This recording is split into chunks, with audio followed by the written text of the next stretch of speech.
Is this someone who made a beat? Like someone who It's just Creative Commons hip hop beats. Oh, it sounded like a beat, like someone made the beat. I'm Yeah, someone. Yeah, it's like just. Not a popular instrumental. Yeah, that's why. Yeah, it's not like. Yeah, it's like an independent artist from the lo-fi hip hop mix. That's why. Yeah. I make beats, so I'm a producer, so that's why. Oh, word. Yeah, hip-hop? I make beats. Yeah, hip hop. Oh, word. All right. Yeah. What's up, James? What's Chairman Fred talking about?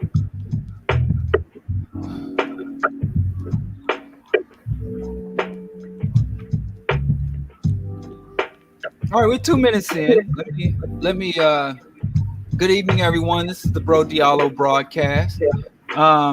This is our Wednesday Q&A.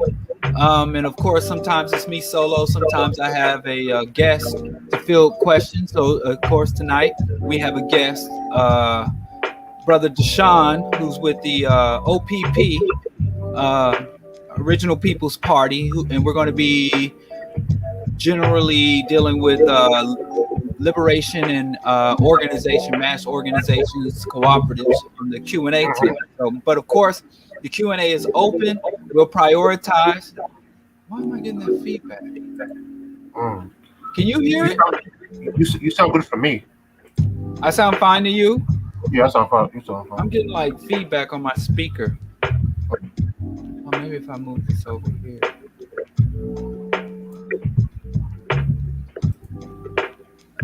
Well, anyway, sorry about that.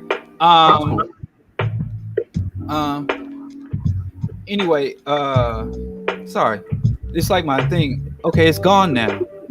No, it's not. But anyway, you sound good to me though. Good. All right. So if anyone else in the audience has any issues with the audio, let me know and I'll try to address it. But if not, if I'm the only one suffering, I'll suffer alone like I'm accustomed to doing. Anyway, Q&A, wide range of topics. If you ask a question, we'll prioritize questions related to the topic, but you're still free to open up about anything. But before we get started, I'd like Deshawn to tell us about the Original People's Party and his efforts. Just a brief intro, and then we'll begin with the formal Q&A. So I'll hand it over to you now, bro. Yeah, thank you, Diallo, for allowing me to join the show. I appreciate it. My name is Deshawn. If you guys haven't met me before, I started an organization that's called the Original People's Party. It's an economic-based organization that's looking to develop an alternative model of development for Black African people here in the diaspora and on the continent. So the three primary agendas that we're looking to do is called a worker cooperative. That's one type of thing. It's like an economic model, alternative model to capitalism. So that's number one. And number two, there's a agenda that's called the Infra Project, where we're going to be looking to develop machineries that's going to help us develop our manufacturing aspect, which will complement the cooperatives. And then the third agenda, which is going to connect everything together, is going to be our monetary system or form of currency that we'll create to be able to finance everything. So as we get into these discussions, we'll explain how all three of those is going to all tie together. But thank you, Diallo, for introducing me and allowing me the opportunity on this show, man. All right. I appreciate that. I appreciate the clarity and the brevity. And you reached out to me, and I'm really happy to see that people are doing just grassroots mass organizing, especially cooperative economics, since there's been such a strong slant towards Black capitalism. So I like cooperative and socialistic economic and resource acquisition projects included in the Black liberation struggle. So with that aside, we're going to start and open up the Q&A. Okay, cool. All right. So Asisa, it's 3 a.m. in Paris. I'm going to have to sleep and catch up on later. Enjoy the show. Okay. Hope we make it worth your while for the revisit. Have a good night's sleep. In Have a good night's sleep. So I'll start with the good brother James, a longtime supporter. He asks, what can a brother like me do to contribute to the struggle every day?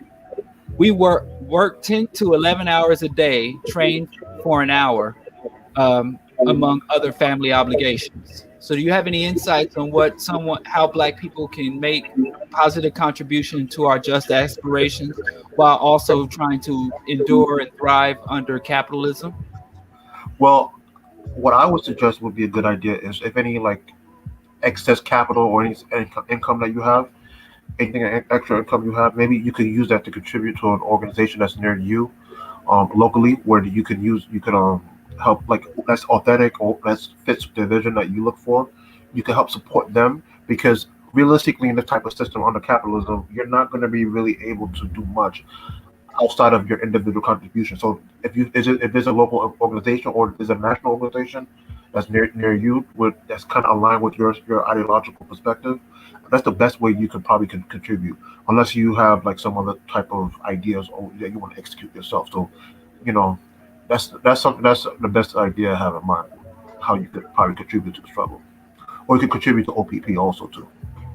All right. Well, I think the first thing and the base level for any African in the struggle is advocacy. And advocacy is basically articulating to the masses of the people and to the larger community the necessity for revolutionary struggle and what specific ideologies you support. Pan-Africanism, socialism, articulating the contradictions or raising the contradictions of the dominant system as well. And there's something going on with my speakers. I think I heard that. a little bit. Okay. Let me know if it's an issue. But your point that you made is correct. Because you have to raise by doing that type of advocacy, you can raise people's consciousness to be willing to be able to be like someone like James who wants to be able to contribute. Because our people may not be completely aware of the system that they currently exist in. So your point that you made is correct. Right. That type of advocacy is important. Right. So that's the base level. Every African should educate themselves in the ideology and agenda and then articulate it under all circumstances. When you're at work in a way that doesn't threaten your job status and income, when you're at church, when you're amongst family members, when you hear family members articulating their frustration, let's say you got, they shooting or the crime in the community, or they're complaining about their own jobs or lack of opportunities or their child's tuition, you can start to talk about the overall injustice. I was just at my grandmother's funeral, which was the largest gathering of my family in over a decade, family members from all over the world. And, when we went to my uncle's house, there was many opportunities to articulate revolutionary ideology and revolutionary agendas and revolutionary justifications for those ideas and actions. So advocacy is number one. Number two is, as you mentioned, support through mainly if you don't have physical time or the energy or space or the psychological space, monetary support or other resources. Three is you can politicize your free time, where you said you have family obligations. So there are cultural events to attend, protest, you can attend lectures, work groups, and so you can politicize your free time with your family. So instead of the family going to a movie, which is fun, you can set up and show a revolutionary movie in a community space. Or you can go, like I said, to a lecture, or if there's a community garden, your family can make gardening or cultivating a piece of land your family time. So you can politicize your free time. You can spend time with your family doing political or radical work. And not all the time. You can still spaz out, like my family and I. We play video games, watch trash TV, but a lot of our free times with my wife and our son is also political work. Whenever we travel somewhere, even if it's for leisure travel, the first thing we do is try to find out if there are any type of actions in that area or any revolutionaries or scholars we can link with, and to expand the agenda and the struggle. And also you can do subversion. depending on the type of job you work at, you can liberate supplies from your job, or you can obstruct the work. If you're a black police officer, you can begin to leak information about what's going on. Or if you work in black corporate America or the government, you can be a whistleblower, or you can slow work down, or you can slow things down. So depending on the level of risk you're willing to take on and your skill level at sabotage and subversion, you can do subversion in your job place, or you can provide work. If you're in a managerial or hiring position, there are a lot of revolutionaries who need resources, or ex-offenders who have jobs. You can provide them with jobs and opportunities they otherwise wouldn't have if there wasn't a revolutionary in that job. So subversion and support, politicize your free time, support through monetary and other material resources, and advocacy are the main things you can do if you're pressed for time, where you don't have to overexert or exhaust yourself, and you can still make a positive contribution to our just revolutionary aspirations. And also you can share Brother Diallo's clips and videos to your family too. Share them videos, yeah. Yes, and share, subscribe. That knowledge is going to help right there. Absolutely. And James, also, I think one of your comments was saying, like, one of the commenters, they were saying, like, I think that the feedback is coming from my speaker. Is that bothering you too much, or? Yeah, if you could kill your speaker, yeah. That's okay. I knew it was something. Thank you. Yeah, there's some nerds that listen to the show. They know that stuff. So yeah, if you can kill the sound on your side because you're coming through, that's what that is. Okay. Or you can use headphones. Someone says. Yeah, is that better? You still hearing it? Yeah, I'm still hearing it. Do you have headphones, or can you kill your speaker? Hold on. No, anyway, African World Order, African World Coalition, absolutely. And now there's some upcoming information. I'm going to put out a release and put out a outline for our agenda moving forward for African World Coalition, so you can look for that. So, but I think that's a great question, because a lot of Black people in the struggle, we are also not leisure. I myself, my wife, very few Black people I know have full-time, have the resources to be full-time, uninterrupted revolutionaries. So we have to incorporate revolutionary work within our day-to-day lives and our day-to-day abilities to do our work. And that is much better. Yes, thank you. Thank you to Black Rights. I appreciate that. Like I said, sorry I called you a nerd if that offends you, but it sounds much better. All right. Garrick266 says, have either of you seen the documentary Citizen 4? What do you think the implications of its revelations are for the Pan-African Revolution? I haven't seen it or ever heard of it. I think that was like a progressive. It sounded like, because it sounded like a progressive documentary I heard before, but I haven't seen that before. I haven't seen that documentary. But if he could explain a little bit more what it is or stuff like that, yeah. If you can tell us what the revelation is. It's about Edward Snowden. Yeah, I knew it was something progressive or related or something. Yeah, I'm just looking it up. Yeah. Oh, my wife saw this. Yeah, she was telling me about this. I'm very familiar with the Edward Snowden case and the Edward Snowden. So even though I haven't seen and not speaking specifically on the Edward Snowden documentary Citizen 4, I will speak on his revelations in terms of mass surveillance of the government. It's kind of frustrating to me that Edward Snowden is the living embodiment of exposure or whistleblower of government surveillance, when African people have been under constant surveillance, state and corporate surveillance since slavery.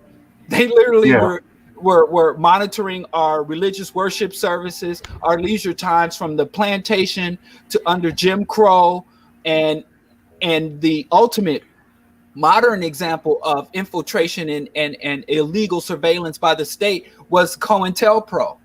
And, you had a Native American scholar by the name of Ward Churchill, Dr. Ward Churchill, blew that up. So Yeah, it's ironic that a white man, that a white boy who is a libertarian, who adheres to basically a white aggressive, a white imperialist, a white nationalistic ideology of libertarianism, is now being promoted as the embodiment of opposition. I do appreciate what he did, reminding us all, but you literally had Black Panthers since the 60s who were saying the government is watching us, they're bugging our phones, they're following us around, they're surveilling us, they're harassing us. They were doing psychological warfare tactics to mentally break Black Panthers. The government was discovered doing this.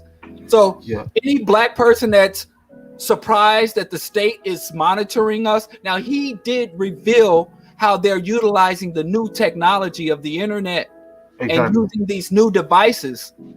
But we always know that they went from using the musket to the cannon to the Gatling gun to drones. So we know every time they never change their agenda, they just update their technology to do the same shit. So government surveillance, if you're a Black person, maybe for a lot of white folks who believe in liberty and think the Constitution protects them, maybe they can be surprised and maybe they can lift Edward Snowden up on their shoulders. But for African people, I don't understand.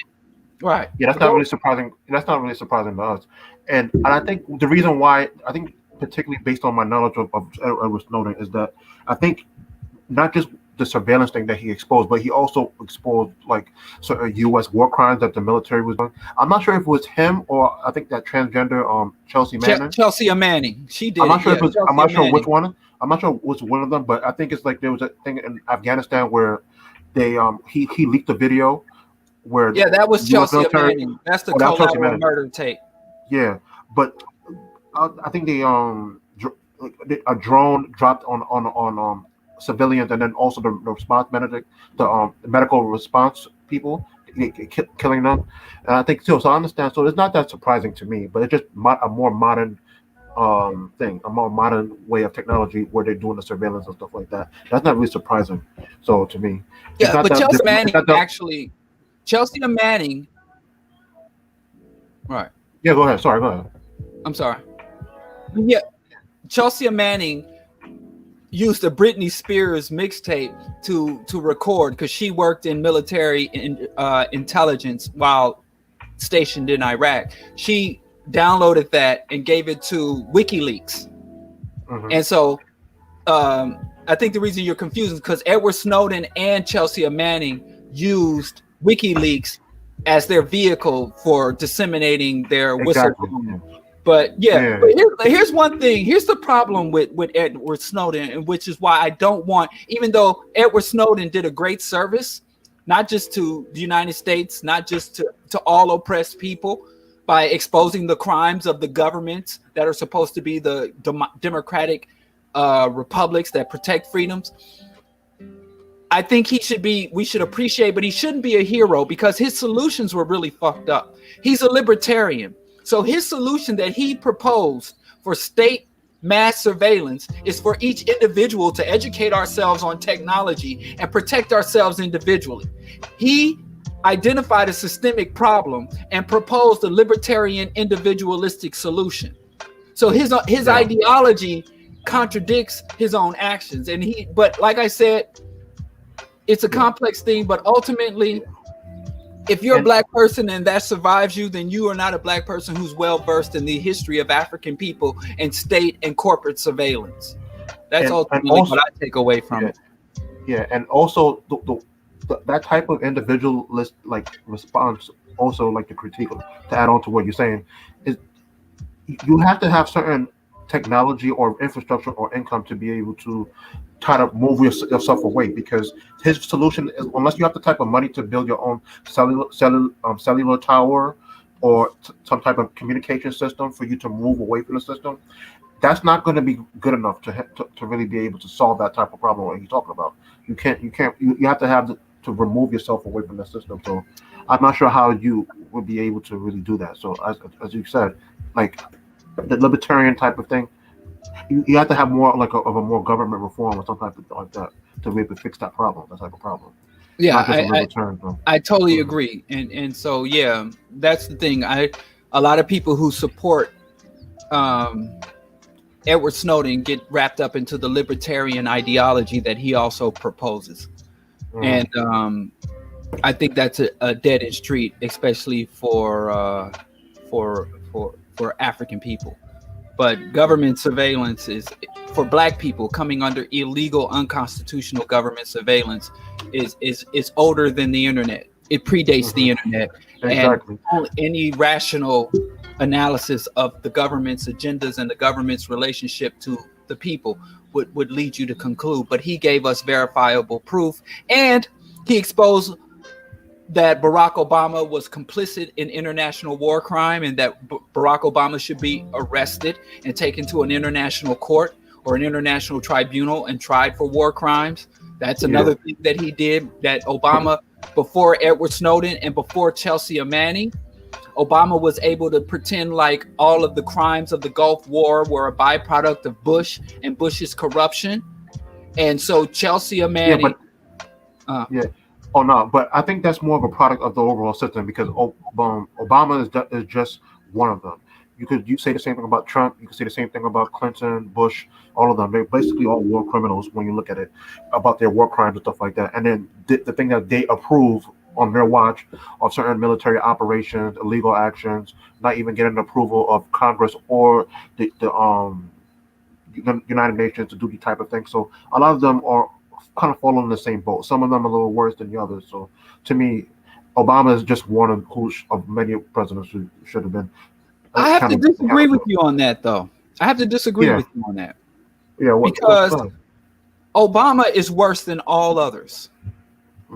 Even though I know Obama's body count may not be as high as like Ronald Reagan, and the numbers of governments he toppled might not be as many as Reagan and Bush, and I know his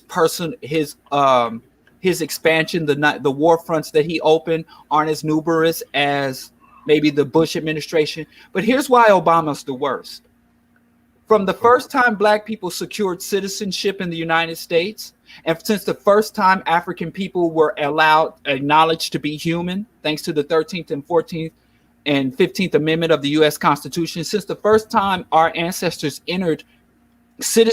achieved citizenship and entered the political arena, Black people have always been the most progressive population, the most liberal, progressive, and farthest left population in the U.S. government and U.S. politics.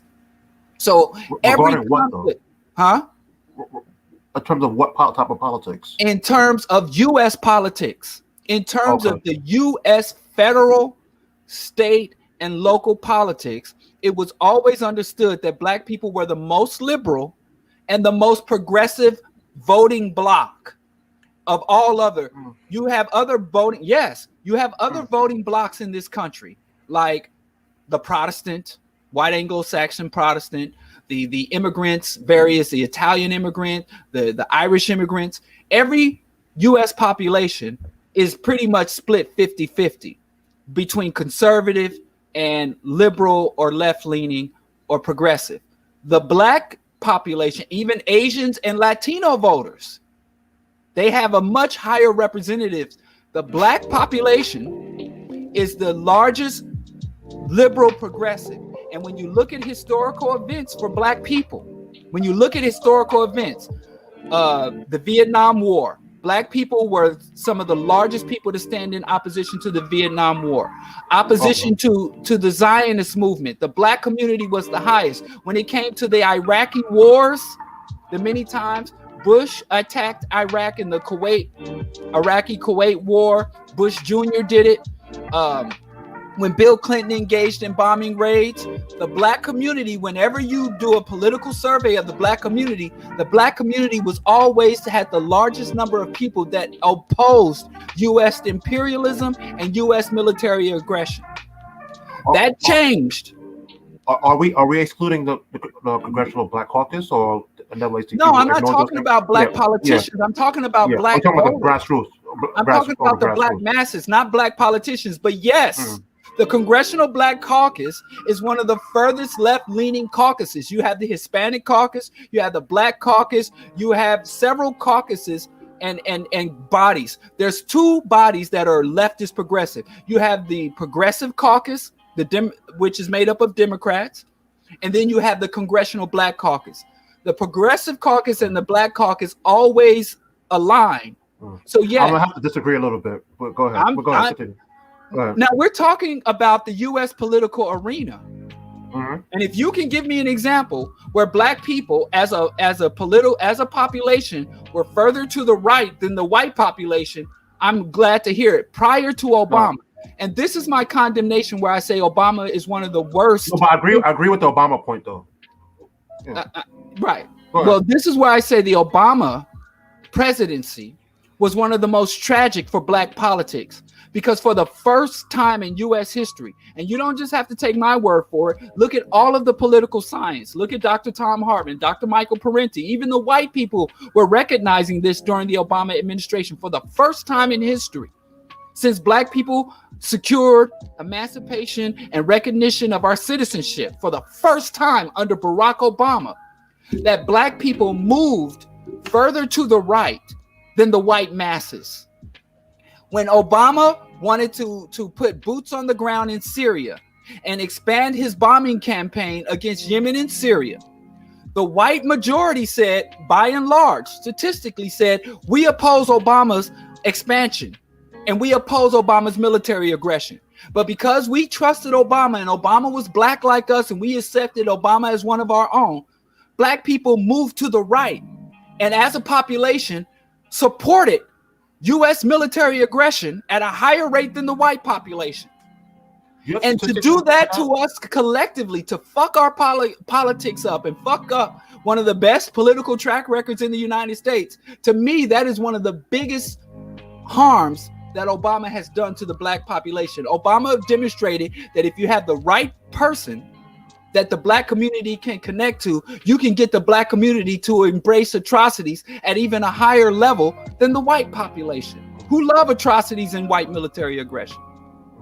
Well, I would like to see some sources on the bombing thing, but I hear you on that. But to me, when it comes to Obama, my disappointment or my critique with him is that he was kind of used as a symbol to.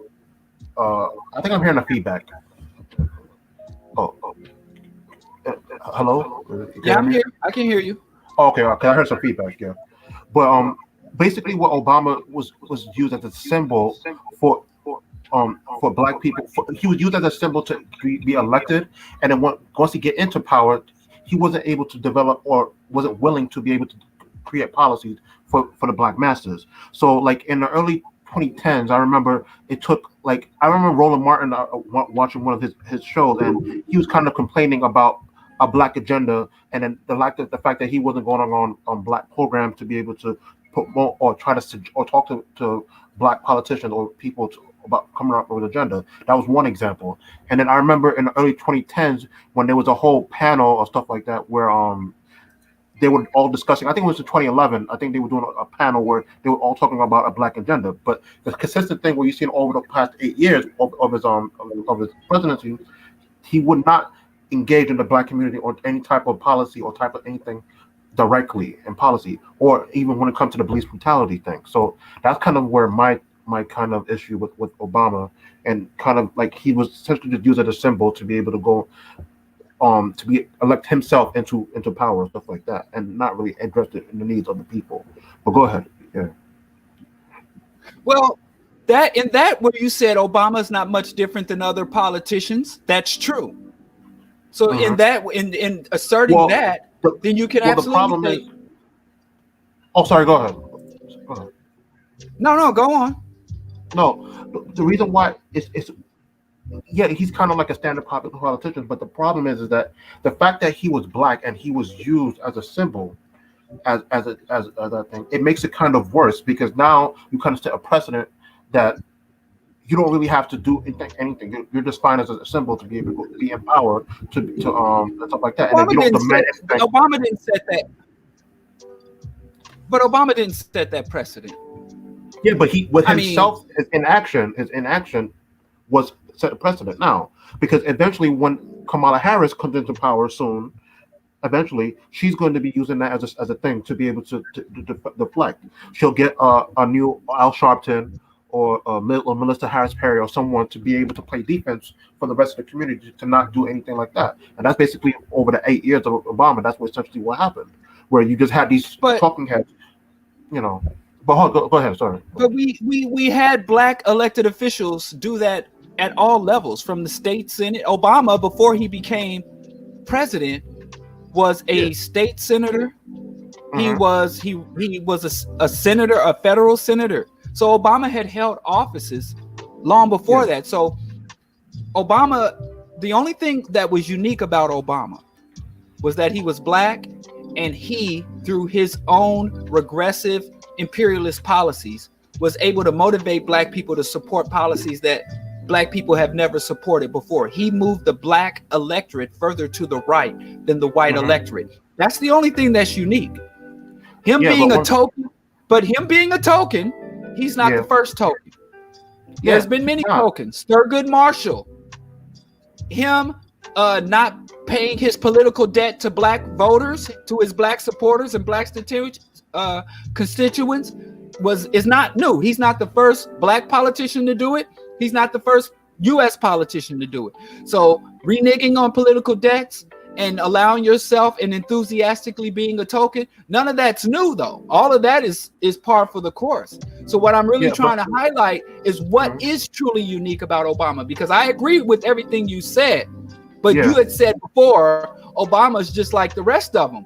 And what you just said confirms that he was just like the rest of them. Yeah, but there's another element that demonstrates that Obama was worse as far as his impact on us than all the ones who came before him.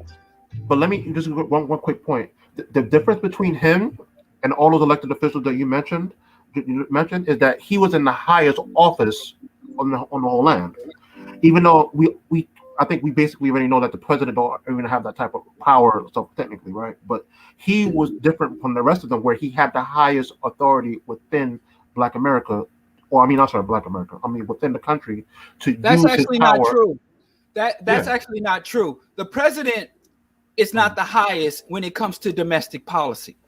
The Congress is the highest governmental branch. If you look at the separation of powers, the judicial, the federal. So he was in the highest office in the land in terms of visibility and pomp.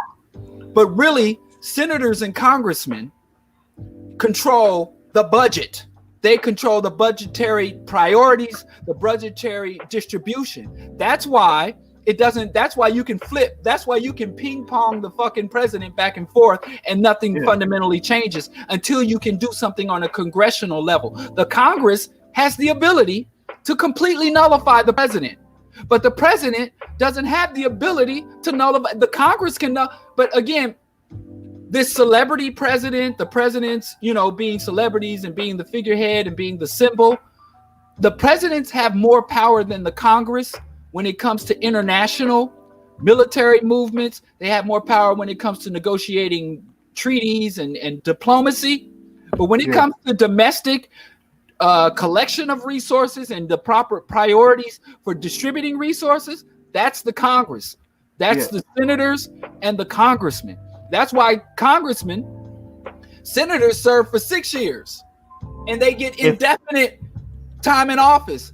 The president served for 4 years and limited to 2 terms. Senators are more powerful than presidents. That's why Mitch McConnell was able to sit Obama down and obstruct Obama.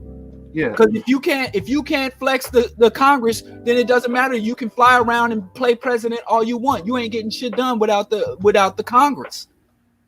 Yeah, so I slightly disagree with that, but I understand the power dynamic what you're saying. But one thing I'm basically saying is that Obama wasn't powerless to not do anything. That's what I'm saying. It's like Obama wasn't powerless. Obama accomplished quite a bit. Obama was extremely productive as a president. For who, though? That's the question. Well, here's the thing. Black people, like Brother James's initial question, black people are heavily embedded in this country. Mm-hmm. So it's quite difficult to say, well, to do something for black people without it reverberating throughout the society. So in one form, we could say, well, what could he do for black people? If he had implemented universal health care. That's why when black folks are talking about the U.S. government, black people have to do for ourselves. But anyway, he did expand. Well, I'm not even going to get into his policies. What Obama did was bring legitimacy back to the office. What he did was continue to expand the empire. Obama did a lot of harm because he had so much uncritical love and support from the black community and the masses of voters in the U.S. He did a lot of harm, but you know. But before we go to, we're going to be suffering from Obama's legacy for decades to come. We're still haven't felt the full brunt and impact of Obama's presence in the office, just like we're still suffering from what Reagan did. There's two things that I wanted to bring up, because I remember when I was reading Dr. Claude Anderson's book, he cited two examples of where Obama did not use congressional approval to provide direct benefits to, I think it was the Native Americans during his presidency. Where he earmarked, that didn't go through Congress, but he earmarked it for the Native American groups, and then also for the Jewish community, or for the Holocaust Holocaust victims, stuff like that. So that was an example where I remember he cited where that was without congressional approval, though. But go ahead. Yeah. Well, again, the president is in control of diplomacy. Native Americans are sovereign people who live on sovereign territory within the U.S. confines. Number one. So he doesn't really need congressional approval. And the president, the executive branch, does have its own internal budget and priorities. So a lot of times, you know, Claude Anderson, and he's just, that's a wild dude right there. Yeah, but he provided citations for it, and then articles, and not just him. Also, he tends to obfuscate things because Israel is a foreign nation. So no, not Israel. I'm talking about the Holocaust survivors in here in this country. Well, again, what did he do for Holocaust survivors? Because if he gives money to, I think he earmarked money for those survivors. And it wasn't, it was for the survivors, and then also we have to speculate. But I mean, I think Claude Anderson, especially since he started fucking with ADOS, man, he's lost a lot of legitimacy with me. And he blamed the black community. I actually think that ADOS in a group chat right here too. Also. Oh yeah, let's kind of move on. But we appreciate that question. Keep the questions coming. Marlena wants to know if this is live. And then she said, never mind. James mentions Wall Street. I'm not sure what it but okay. Let's deal with this. 4411 825 states ADOS and FBA are part of Obama's legacy. And for those who are unfamiliar, ADOS stands for American Descendants of Slavery. I almost said African Descendants of Slavery. American Descendants of Slavery and an offshoot or a sect that broke off from that. Foundation and Black Americans are part of Obama legacy. To my knowledge, I think what the FBA did was they kind of I think Tariq Nasheed, he took that concept off of. Yeah, he took that. Yeah, you know, man, the pimp, man, the Mac. No, I think the Mac. I think he called himself the Mac. Yeah, back in the day. But okay. But he took. I think from my knowledge is that he took the FBA, the ADOS concept, and he kind of rebranded it into FBA as a way to market it and stuff like that. You know, for himself and stuff like that. Yeah, but it's the same FBA. FBA is like a derivative off of. He took a scoop. See, the heaping pile of shit that was ADOS, he just got a scooper and scooped up his own personal little thing. Do you think Obama's responsible for the emergence of ADOS and FBA? Well, I think partly not responsible, but I think his inaction, like what I was saying before, of not being able to deliver tangible policies or something that's specifically for Black people. What happened in the aftermath of his presidency, you start seeing black people, like particularly when I seen on YouTube, where they kind of seen the writing on the wall, where we don't really have any type of representation or type of solution to the problem. So basically, you would have the ADOS come out, or Yvette Parnell, stuff like that, looking to present the data, present the information, and looking as a way to provide a solution to the problem. But to my knowledge, I haven't really seen, like, I'm not sure if you've seen anything, but I haven't really seen anything from their conference or anything like this in terms of a tangible or policy that they're going to try to approve to the government. Me personally, I don't really think, as where we're at now, we have any leverage to really get anything policy-wise out of the government anyway. So that's why I feel like this program with OPP, and that's why I'm proposing an idea. That's why I kind of got to that my point. But I don't think if anything, if you've seen anything with ADOS that like a policy thing or that they come up with or anything like they're trying to implement to see if they can try to get reparations or anything like that, or maybe you can let me know. Well, yeah. Well, I think that ADO. Well, I've got so many fucking writings and rants about ADOS and FBA. I think anybody that follows me and my analysis know that I fucking hate both of those groups.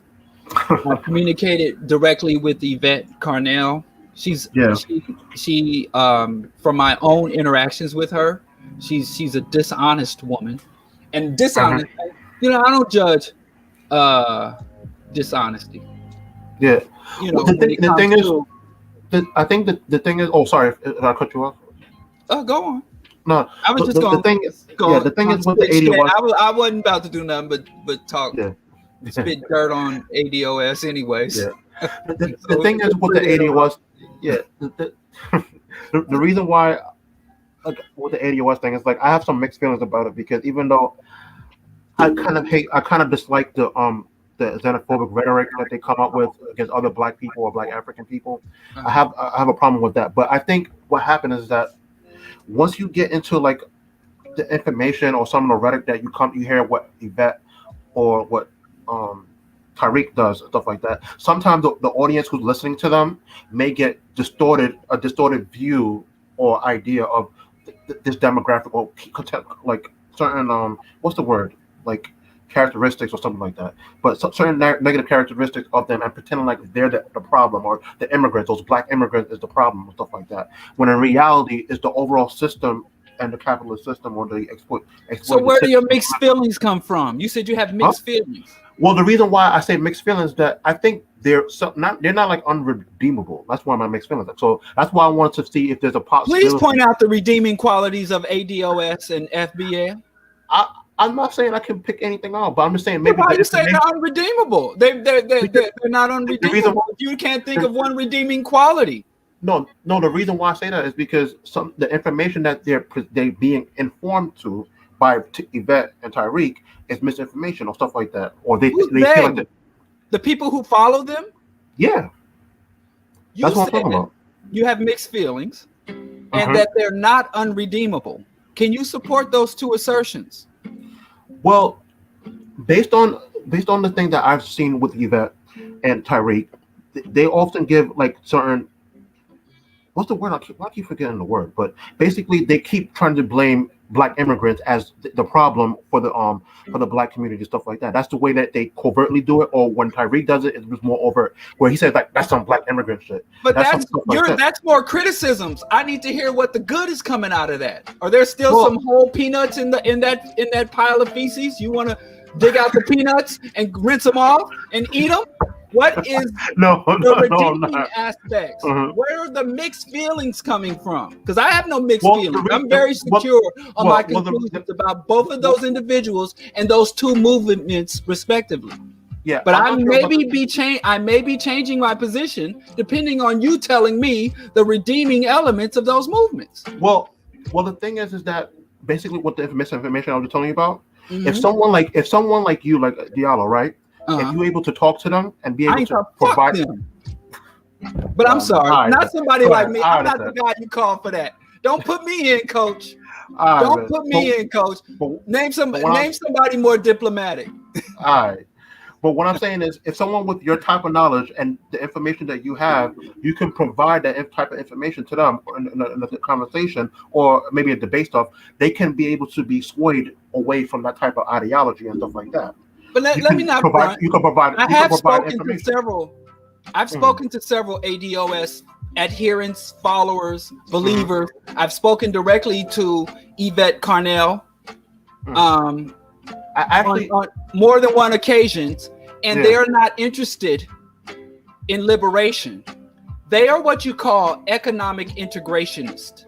That means their sole purpose for existence is to secure for the Black community the resources, the privilege, and the comforts that white people have. That's the whole.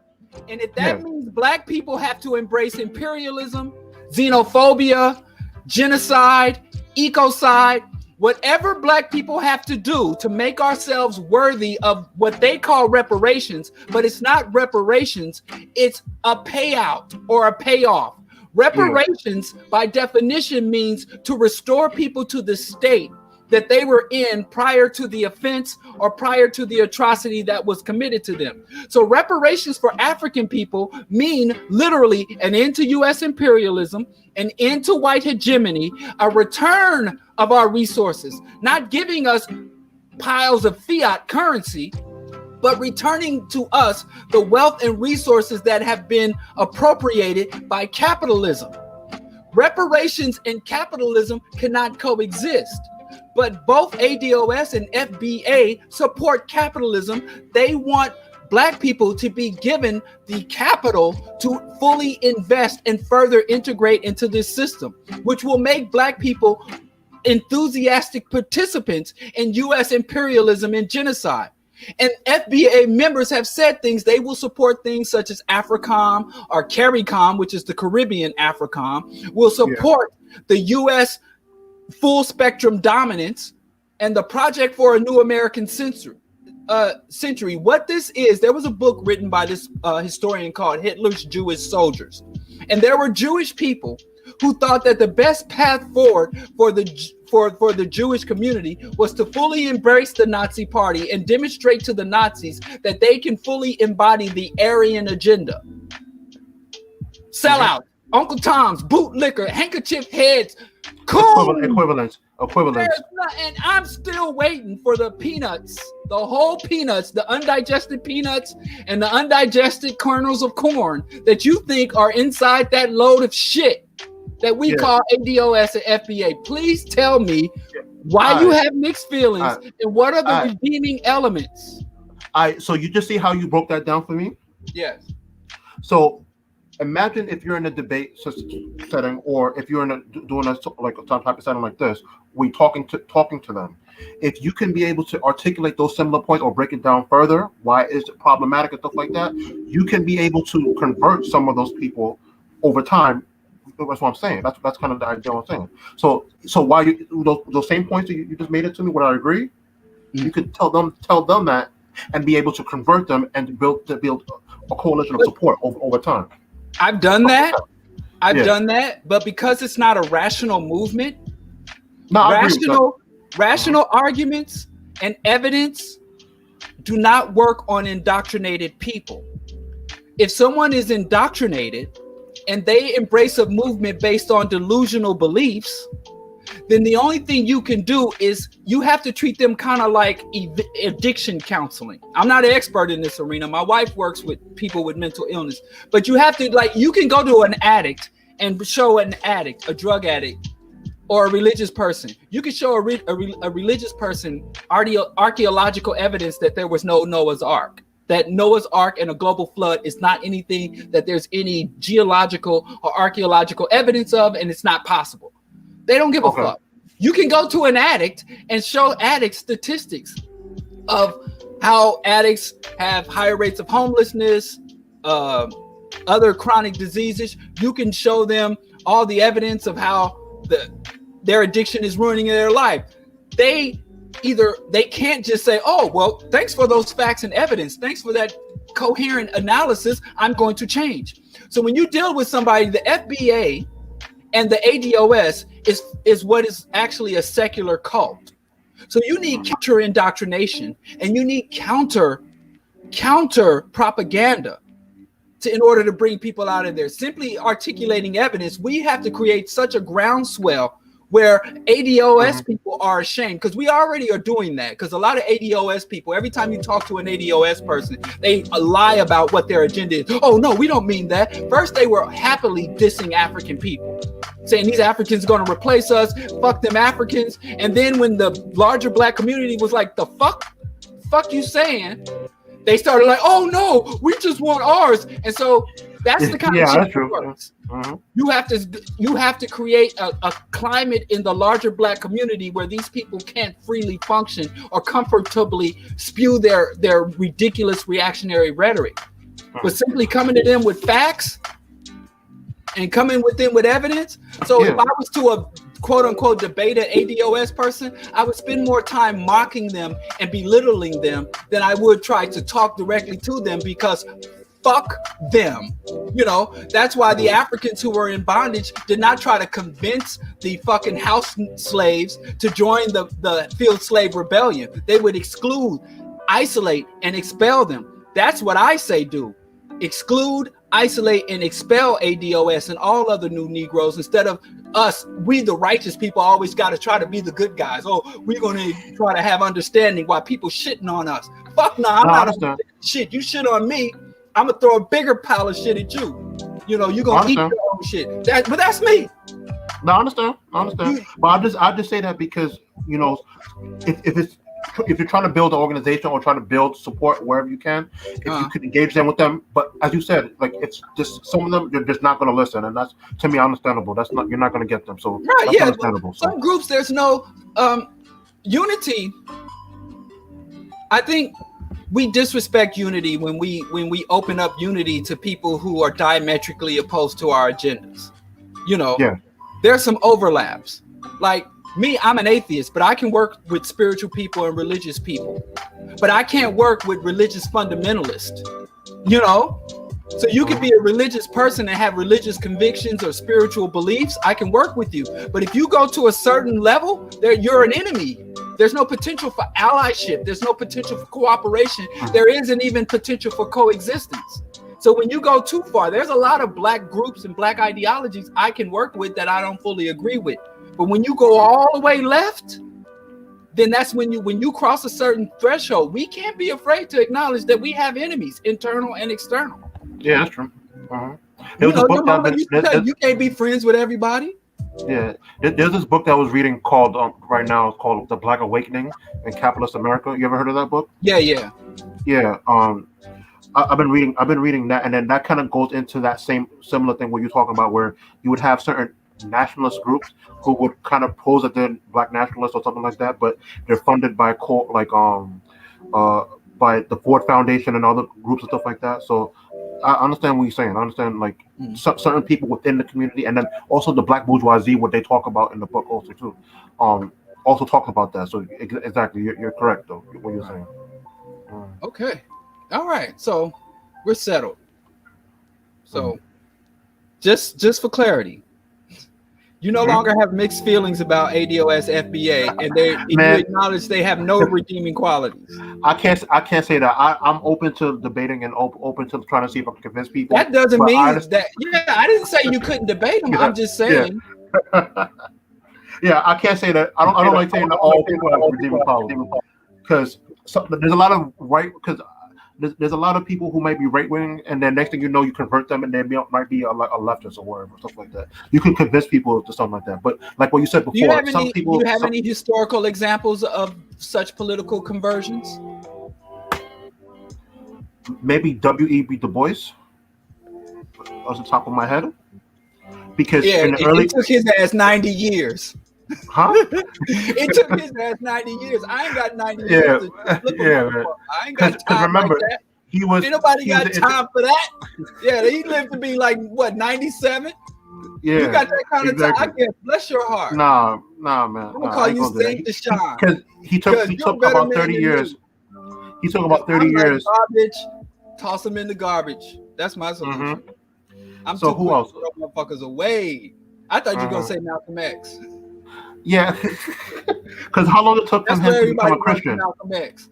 Huh? Yeah, No, because Malcolm was more like a religious conversion, like where he kind of shifted. He was a Christian, and then well, he wasn't Christian, but he was in criminal activities and stuff like that, and then he converted later on and stuff like that. But I say Du Bois because it took him about 30 years because he was initially an integrationist, and then he was trying to do the same thing what Yvette Carnell was doing, where basically providing the data to white people that of white people's racism. But then it took him 30 years, well, like, and then the fight that he would go with going with Garvey. It took him about 30 years to realize, oh my God, this is not really, they're not really come to help save us. So I was going to use Du Bois as an example.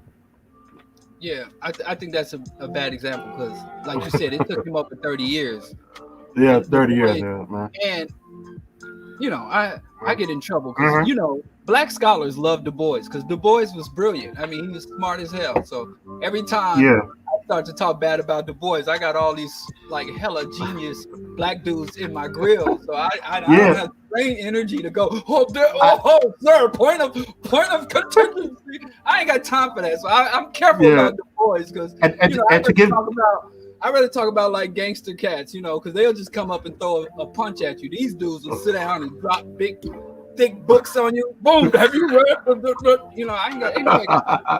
I got some books in the back I could drop on you, man. I don't mess with Du Bois because his scholar gang. Anyway, Bruce Leroy said twerking was created by Caribbean niggas. Is that even true? I'm not even sure. Well, no, twerking came out of the African continent. There was actually a dance. Brother Kidi Owadu was talking about the puka or something. Mm-hmm. Well, anyway. But no, twerking came out of Africa. Yeah. And then also, to my knowledge, I think because of my hip hop background, I remember like in the 80s or late 80s, that was really when the twerking was really popular and stuff like that. But I'm not sure because that also corresponds with the dancehall music back in Jamaica, so around that same time too. So I don't know. I can't really say that. But again, like when that quote that Bruce brought up is that type of generalization and trying to blame black immigrants for certain things and stuff like that. I just don't really. I thought that would be a compliment. Mm-hmm. I thought that would be a compliment to the Caribbean that they gave up. People saying that to diss the Caribbean. Mm-hmm. Yeah. Really? Weird. I think no. I think the reason why he was the Mapuka dance came out of Africa. So what I call it booty-centric dances and booty-centric movements. That came from the African continent, and everywhere you find the African diaspora, whether it's Latin and Central America, the Caribbean, or the United States, we all have them dances. I actually have some videos. This is purely for scholarship purposes. I actually found a video of the traditional Mapuka dance, but I remember Kidi had talked, so I'll just put that up on the screen. This is purely for scientific purposes. But this is the Mapuka dance, which is a traditional dance from the African continent. Mapuka, which is the origin of twerking from the Ivory Coast. So to the extent that West Indian people are Africans and descendants of Africans, and whether you're talking about go-go music doing the butt, or whether you're talking about West Indian wine, or you're talking about Ivory Coast, West African Mapuka, it's all from the motherland. It's all African, and it's evidence that African people were not separated from the African continent. When you go to take Africans out of the African continent, you don't break Africa, you expand Africa. So African culture has not been destroyed, or it's been expanded across the globe. And so all of the stuff we do here, we think is Black American jazz, or we think is Caribbean American reggae, or Latin American salsa dancing, or capoeira. It's all just manifestations of us Africanists. But so no, Tariq, I mean, it's too easy to find the evidence that the Muka, I hope I'm pronouncing this right. The Mapuka dance is the germ seed of twerking. And again, there's another element to this where African women in cultures were not objectified prior to Christianity and Islam. So exposed breasts or moving hips weren't always just considered, the woman as a sexual object. She was an independent entity. So they came to see our naked bodies and our movements, and Europeans fetishized and eroticized us. So that's a whole other element to it. But all that to say, fuck Tariq Nasheed and stop going to support this dude's corny ass documentaries. How about that? All right. But I see you're distracted, so let's get back to it. Yeah. You back with me? Hello? You here? Yeah, I'm in. No, I'm in. All right, let's move on. Let me get that off my screen too, so I can get back in the conversation. Anyway, this is an academic show. It will be distracting you, man. Facts, evidence, and confirmation. All right, we have another question from Brother Andy. Good evening, BroDiallo and other bro. That's Brother Deshawn of the Original People's Party. Political Party. Or Original People's Party. People's Party. Original People's Party? Yeah, the Original People's Party. OPP. You down with OPP? Yeah, yeah, man. Yeah, man. I hope they don't sue us for that, man. I hope they don't sue us for that. Right. Let's recenter. Let's recenter ourselves. We seem a bit off. Let's take them on. Okay. Let's find out what Brother Andy was. Good evening, BroDiallo and other bro. Why do you think Tulsa is brought up more than any other Red Summer atrocity or Wilmington or whatever? This is not me undermining it.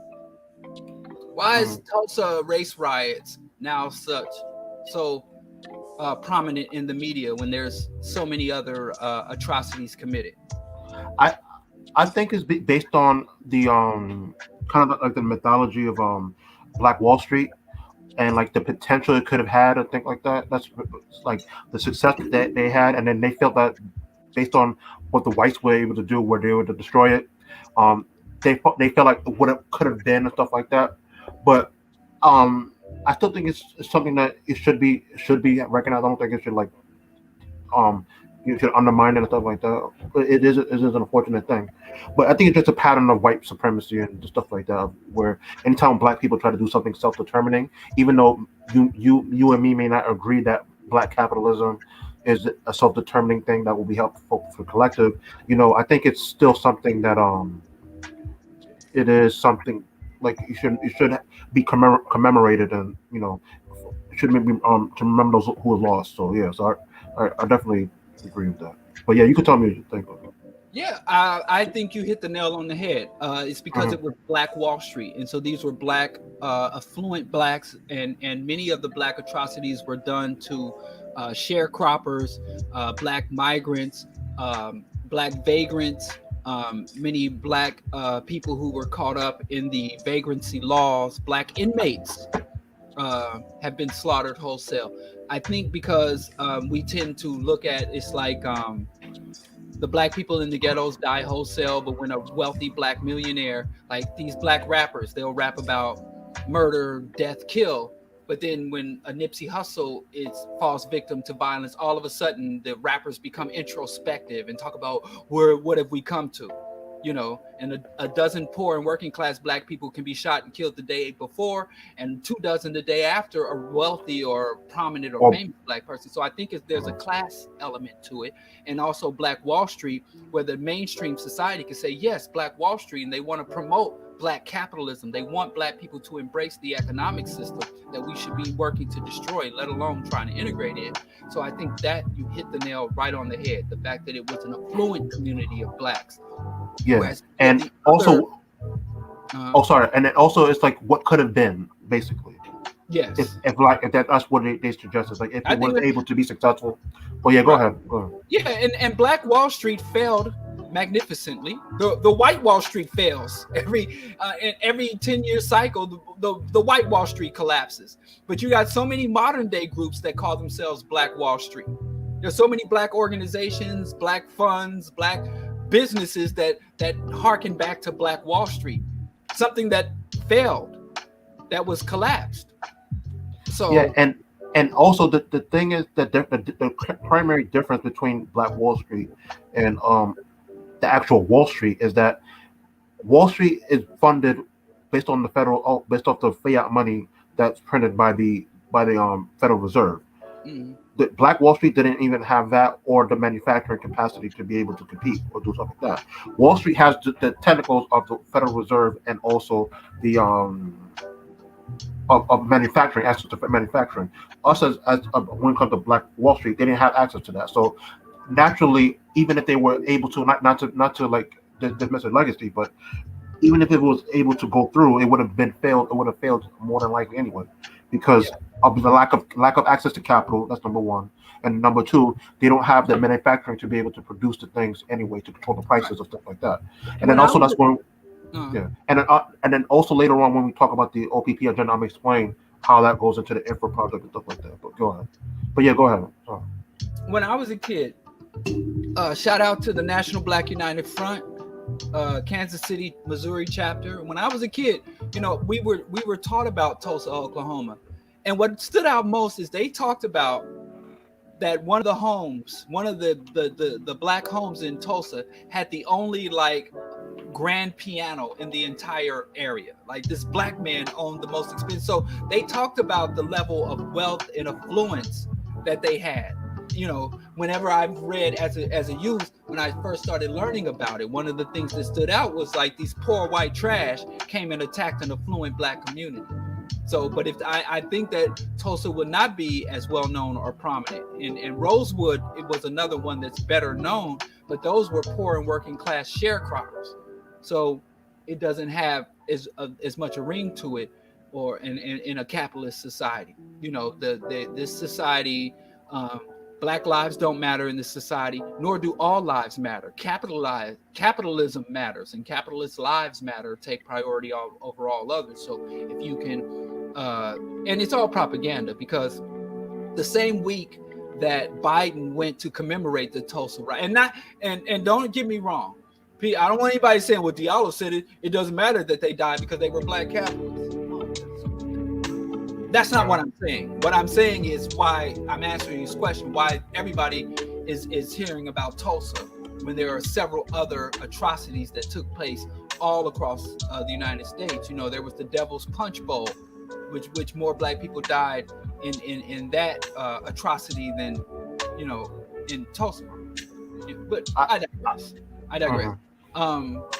But yeah, I think you hit the nail on the head. You hit it as soon as you said, because they capitalist, Black capitalists. It's more of a they don't have access to capital. That's number one, and number two, they don't have the manufacturing to be able to produce their own products so that they can be able to control the prices and stuff like that, et cetera, et cetera. Right.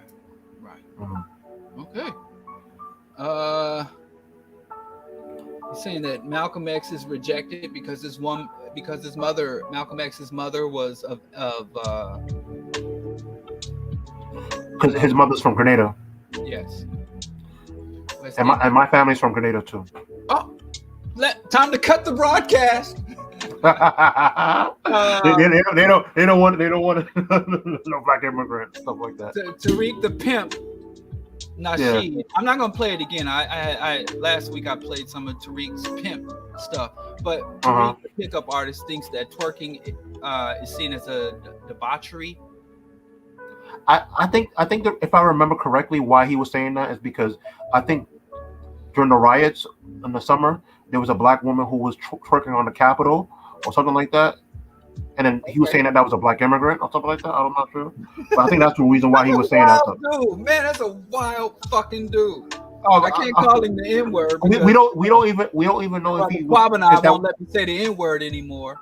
Yeah, we don't even know if that was a Black immigrant, but he was just saying that, well, that's Black immigrant stuff. That's not Black Americans and stuff like that, But apparently he doesn't see Spring Break or like the 2 Live Crew or stuff like that. So like, I don't know, like how does a Black immigrant thing and stuff like that. Right. Power Cipher said Tulsa was sabotaged and didn't fall. I agree. You're right. Let me be clarified. Yeah, but when you say sabotage, that's correct. But what I'm saying is, the lack of access to capital, number one. Number two, the manufacturing was going to limit its ability to be able to grow into an actual Wall Street. You know what I'm saying? So that's the reason why, you know, it's not to say they didn't fail. Here's the Go thing. ahead. It was collapsed, and I think you're being too generous because saying lack of access to capital. White capitalism has access to capital. They print the fucking capital, and like I said, they have a 10-year cycle of collapse. Yeah, and but what I'm saying, Black Wall Street was capitalist. The Wall Street atrocity occurred in 1921. Just 8 years later, in 1929, was the Great Depression.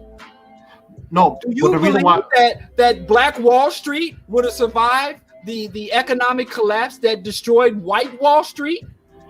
No, what I'm saying is they don't have access to the Federal Reserve or banking to be able to keep growing those capital. I know they don't. That's what I'm saying. That's what I mean. That's what I was meaning. I know they don't. But what I'm telling you is that Wall Street does, and it collapses routinely.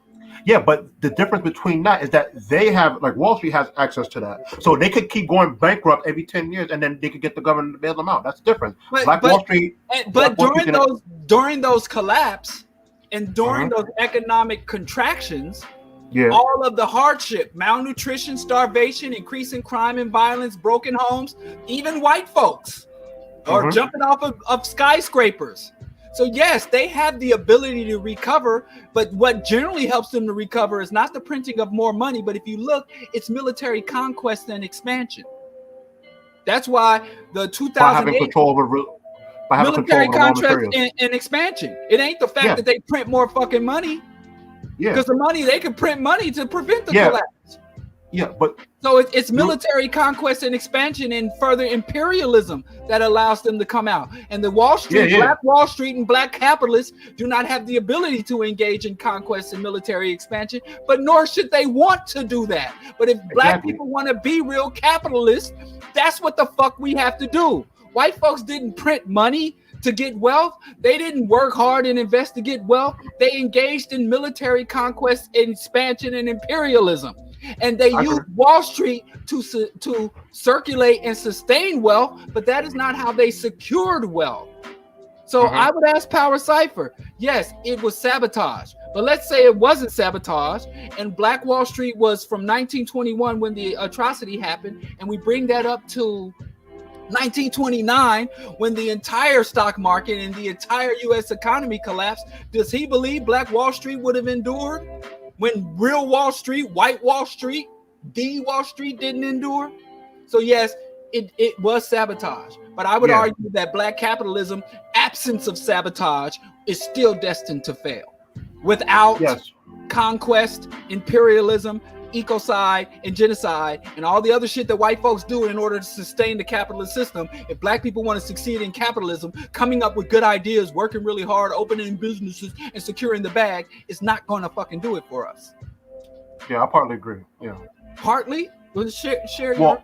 Well, I mean, no, the reason why I'm saying the only area not disagreement, but just like the raw materials, military conquest, I basically agree, but I'm just saying that they have access to raw materials. I mean, the capitalists. Raw materials don't mean shit. Africa has more raw materials than any other country, than any other continent in the world. The Congo has the most essential raw materials, rare earth fossils. Raw materials don't mean shit. That's what they tell us. Oh, you get land. Land don't mean a motherfucking thing. Yeah, Claude Anderson said land is worthless until you put a slave on it. Yeah, no, but what I'm talking about, what you said about the military imperialism, through military imperialism, they can take the land of the Congo to extract the raw materials that create the machinery for them to continue producing the output or assets that they can continue to make weapons or consumer goods or phones or whatever. That's what I mean. I agree with you. I agree with what you're saying, but those raw materials are important though, because that's how they have that control. They are important for the overall manufacturing and be able to flex their muscle on the rest of the world. That started with Europe and then America doing the same thing. So so the raw materials is very important. So. The raw materials are important, but the most important thing, according to Dr. Amos N. Wilson, author of Blueprint for Black Power, the most important thing to the ability to secure and sustain power is ideology. That's it. Yeah, but he also went more into that. But go ahead. He broke more into that because I read the book too. Yeah, but it's Yeah, ideology. he said, but also not just ideology, but also what you're able to produce. No, that's not what he said. That's not what that's what he said. That's not what he said. What you're able to produce. He said that, and not only in the book. Here's the thing. You could be the greatest producer. We got all this fucking evidence. Remember, hidden figures. Mm-hmm. Remember, there was a meme going around talking about this black woman that created the mathematical coding and the geo mapping to create the GPS system. Remember, Garrett Morgan made the tungsten filament for the goddamn flash for the light bulb. Yeah. There's all these instances of, number one, black people sitting on the wealth of resources. Number two, having the ingenuity and genius to create the greatest things and greatest inventions in the world. But we have no power and no position and still under genocidal oppression. Because none of that shit fucking matters if you don't have the proper ideology. And Amos Wilson also stated that if you look at places like Japan, no fucking resources. You look at Israel, which is a welfare state. A welfare state. What fucking natural resources does Israel have? What they have is Zionism. The Chinese sat on top of a vast expanse of land, great resources, and great know-how, and a great work ethic. But it wasn't until Maoism, until Sinocentrism, the ideology, it wasn't until their cultural revolution to transform their self-image and their relationships to others psychologically and culturally that they were able to mobilize and direct all that talent and resources to their own independent power. Same thing, the Jews, for 2,000 years, European Jews were chased all over Europe and persecuted all over Europe. It wasn't Hitler. The Spanish king ousted the Europeans. The French used to lynch the Europeans. The British ousted the Europeans. The Jews were harassed and persecuted all over Western, Central, and Eastern Europe. But it wasn't until Theodor Herzl came with Zionism ideology that they were able to go and do that, set up their own genocidal empire. And you got another group that had the same type of persecution in Europe. The Roma people, the Gypsy Roma people. They never got that cohesive ideology, and they're still being persecuted throughout Europe and discriminated throughout Europe. I talk about that in the myth of white unity. We have this thing thinking that white people are unified and that's why they have power. It's ideology. So you can give every black person $1 billion of reparations. You can give every black person their own personal arsenal of machine guns. You can give black people anything. But if we don't have a cohesive pan-African liberationist black power ideology, that shit's going to flow right back into the hands of our oppressor. It's ideology. And but resources don't mean a motherfucking thing, because you got people on land with no resources who have power and wealth, and you got people sitting on the most precious resources in the world starving to death. And Amos Wilson said the only thing that divides the powerful from the powerless is not resources, it's not weapons, because you also Afghanistan. The U.S. military got beat by a bunch of illiterate goat herders in Afghanistan because of their ideology. And I don't agree with the ideology. I'm just saying that when you see people like global white domination is rooted in Eurocentrism and the lunacy of white supremacism, they got a psychotic ideology. But it's a cohesive ideology. And when you find white people deviate from the ideology, they burn them at the stake. Edward Snowden was a brilliant young white boy, and he better not set foot outside of Mother Russia or the CIA is going to clip his ass.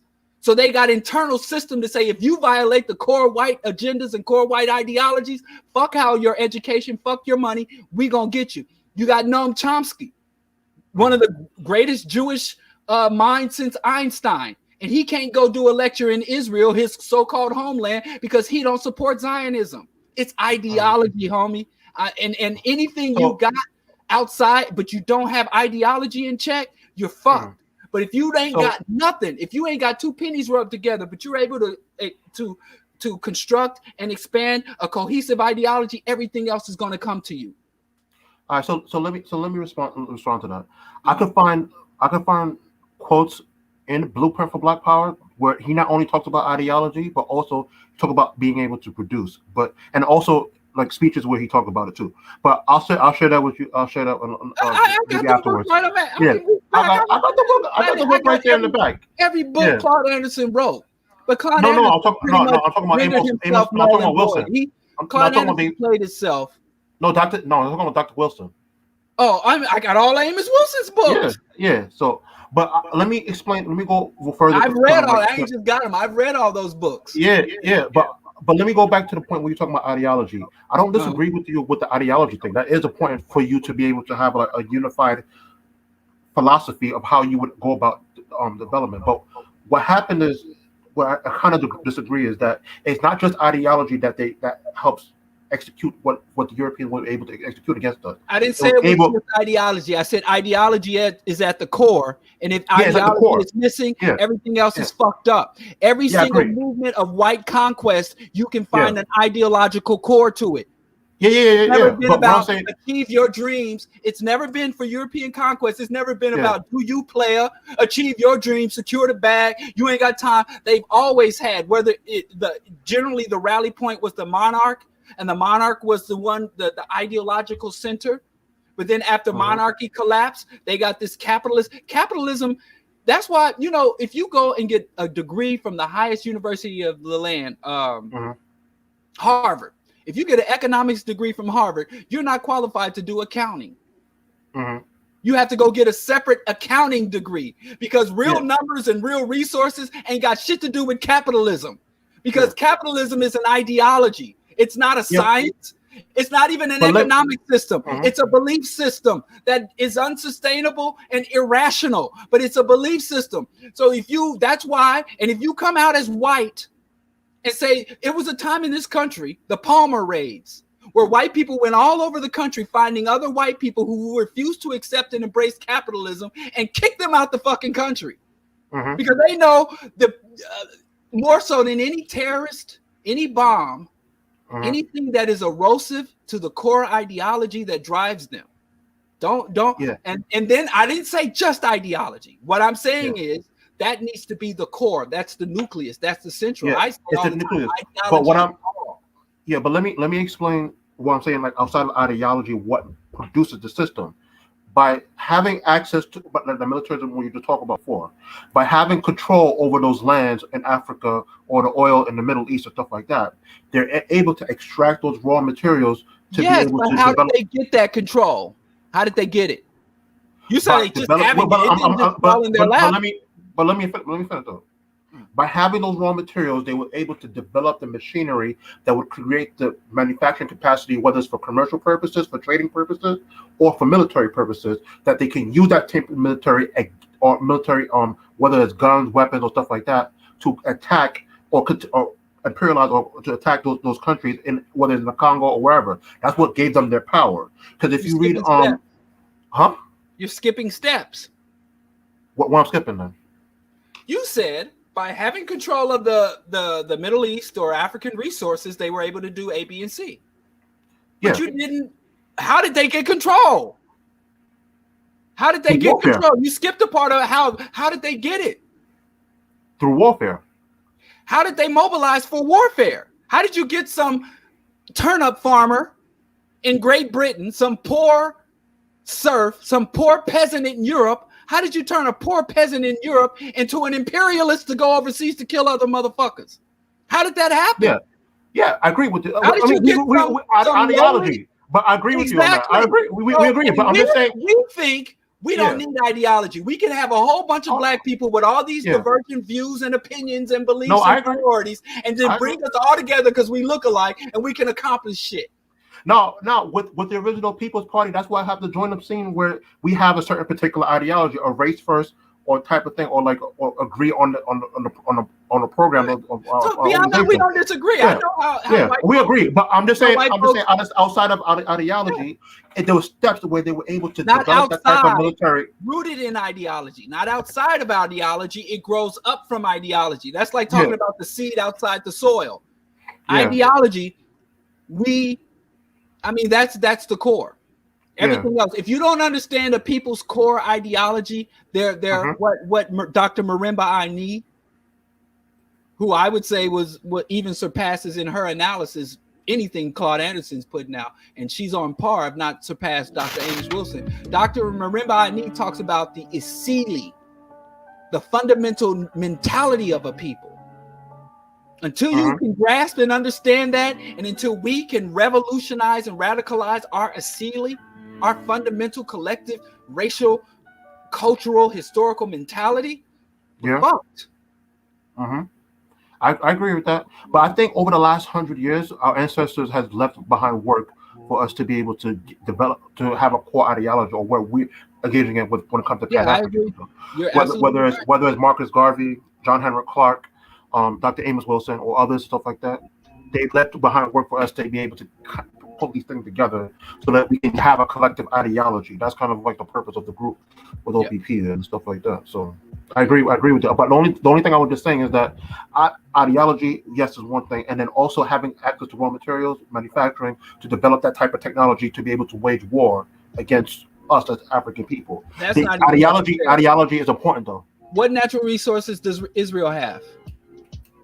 What does Israel? They don't have them. What natural resources does Japan have? Probably none. What natural resources does France have? I don't know. But you said they needed natural resources. No, what I'm saying is, where they got the natural resources from Africa. That's where they got it from. But how did they get it? They just show up. Hello, yeah, give us your resources. Yeah, but those raw materials. How did they get them? No, militarism. That's what I'm saying. And where does militarism come from? When you join the military, when you join the military, what's the fundamental requirement of military? But I digress. I think I mean the weapons. I mean the weapons, like so, like an example, like they got the weapons after. Did they make the weapons after the resources or before? No, when they have got access to the resource. So I'm gonna use an example, like how did they get access to the resources without the weapons? No, hold on. Let me just use an example. Like in Eric Williams, Capitalism and Slavery, right? He used an example where he talked about the iron ore that they were able to extract from the continent. That iron ore outside of the military was used for like to lock up, or to like arm bracelet to lock up the slaves and stuff like that, right? But outside of that, that same iron ore raw material was used to create the musket or the guns and stuff like that was able to use against the Africans to conquer the lands. But Africans had access. Caribbean people and Africans had access to those same resources and didn't do the same thing. Yeah, because it is more complicated with that, because it's when you read Capitalism and Slavery, you'll explain how through the natural process they were able to develop new technologies that the Africans didn't have access to. Why didn't Africans have access to that technology? When technologically Africans were advanced than Europeans, and many more advanced than Europeans in many ways, going all the way back to the Greco-Roman era. I'm not sure about that, because historically, when you look at when the Europeans invaded, didn't have more advanced irrigation systems. They didn't have more advanced medical technology. They didn't have more advanced academic and scholarly infrastructure. That's why so many fucking libraries got burned in Timbuktu. The only thing they had, if you read what white folks said, if you read Derek Jensen, white man, Dr. Tom Hartman, white man, if you read Michael Bradley, a historian and archaeologist, hyperaggression. Go read. Are you familiar with the Iceman's Inheritance? I've heard of that book, but I didn't get a chance to read it. You think it's technology? Because now, technology, you think, but okay, but I guess. Let me go explain another example. But I think a lot of times we But go on. I'm sorry. No, another example of what I'm saying is that Walter Rodney's How Europe Underdeveloped Africa. He also says the same thing. Where in the 1400s or between the 1400s and the 1600s, Africa and Europe didn't really have that much technological differences over time. But what happened is that after they Chancellor Williams says the same thing. Yeah, but what happened is that after they encroached on the Africans and be able to take these raw materials and start being able to develop this type of machinery and technology, they were able to develop these things into weapons where they were able to be able to overpower them over time. So to answer your question, that's how they were able to get these type of things. How did they? You keep skipping the step. You just keep jumping to them already having control. Yeah. Okay. Let's go all the way back. Let's go all the way back to inbred Neanderthal in a cave. In a frigid cave in Europe. And you go from the white man in Europe with minimum resources to the white man being in control of our resources and using our resources to conquer us. You can't use our resources to conquer us. You have to conquer us before you get the resources. I agree with that. But you keep jumping. Oh, they took the ore and then used the ore to make weapons to conquer us. They took the ore. They were already in control when they took the ore. No, but I think we agree on the same thing. But I'm just saying that over time, that's what I'm saying. Not just like skipping steps. I'm just saying it's over time. Because when you read what Walter Rodney was saying, and got also, the ore, how did they get in a position to take the ore to make the weapons? How did they get in that position to take our ore? Through military conquest, where they kept trying to invade, and then they didn't like. They conquered us to get the resources to conquer us. I'm not understanding what I understand. I understand that. I just think. Repeat that. What do you mean? Sorry. I said you're literally saying they conquered us in order to get the resources to conquer us. Yeah. Because but that doesn't explain the first conquering that they needed to do to get the resources to do the continual conquering. So what's the first conquering you talk? What is it? What do you mean? That's what I'm asking you. Well, based on my understanding is that essentially when they got access to these resources, they'll be able to develop the technology that allowed them. How did they get access to the resources? Through military conquest. That's what I'm saying. Yeah, bro. I think we already agreed on the same thing, but I'm not sure. Like, I don't know. They conquered us before they conquered us, right? They conquered us before they conquered us.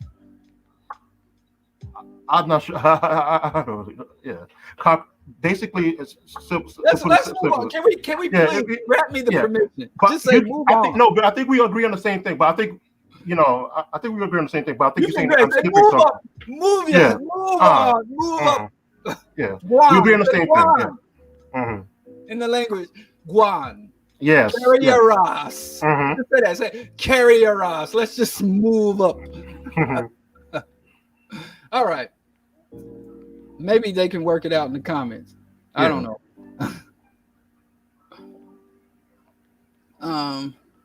Let's see. Oh, I skipped a few. Sorry. Wow. Okay. All right, I'm back on. Whose music playing? I'm playing the music. If the music is a bother, I can cut it off. Trying to add some atmosphere and ambience. If y'all are unsophisticated and y'all can't appreciate ambience, I can cut it off. Okay. Okay. Brother Anu says African ideology is Ubuntu, prime directive, African first above all else. You agree with that? I think having a core African ideology is important to be able to have a mutual understanding and mutual end objective. So that's important. Yeah, I agree. Well, I don't think that prior to colonization and imperialism and enslavement and the development of the African diaspora through the trade, the slave trade. I don't think there was an quote unquote continental wide ideology. Yeah, I agree with that. And so, and Ubuntu comes from a very specific region. It's a specific language and concept. So Pan-Africanism grew out of a necessity for Black liberation, decolonization, and revolutionary struggle. So, but a lot of times African people will find a segment, really popular, or they'll attach to the Dogon, or they'll attach to East African mysticism or West African ancestry from where their ancestors came from, or of course Egyptian or the Rastas embrace Ethiopia. So they find a region of Africa that they really resonate with, and then they try to attribute that to the whole of the African continent. But Africa's far too diverse to kind of say make those. But one thing is universal in Africa is imperialism and colonization. That's universal, and the necessity and the right we have for self-governance and liberation. So those are the core liberating principles. But beyond that, it's very difficult to say, well, all Africans were even like to speak Nigerians when you have the Muslims and the Yoruba and the other nations and tribes. Yeah. So I think when I read Walter Rodney's book, he also said that there wasn't any unifying ideology and stuff like that. That was stuff like that. He was also saying that before the slave trade and the colonization and stuff like that. So I agree with what he's saying. I agree with you on that too. James says socialism is an ideology too. You want me to answer that? Want me to answer it? Or yes, go on. You go ahead. Well, yeah, socialism is an ideology. I agree. Yes, I'm not sure if he wants me to follow up on that, but go ahead. Yeah, go ahead. Yeah, because socialism is basically as part of the group that I'm developing too. We're implementing aspects of that into our economic program and stuff like that. So collective control over the manufacturing or the resources and stuff like that. That's going to be something that we have in mind too. But you can go ahead. Yeah, socialism is a formal ideology, but it is also a system of values. So yes, it's an ideology at its core. It's a value system. It's a distribution system. So yeah, it's all that. But yeah, at the core, it's ultimately an ideology. You can't be a practicing socialist unless you embrace and understand the ideology of socialism.